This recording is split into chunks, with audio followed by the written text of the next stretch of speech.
mi is szoktunk csinálni ilyen fiataloknak szemináriumokat, vagy bemutatókat.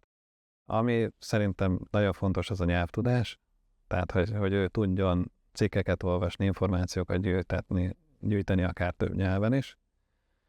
De ez többé-kevésbé már megvan szerintem a fiataloknál. A másik az, hogy a tanulás nem ér véget azzal, hogy kijönnek az iskolapadból. Tehát, hogy ha tehetik, akkor legyenek nyitottak, és folyamatosan nyitottak a tanulásra, az új információkra, az új tudásra, és tanuljanak folyamatosan, meg fejlődjenek folyamatosan, mert a világ az nagyon rohan előre, és hogyha nem tudunk vele lépést tartani, akkor lemaradunk.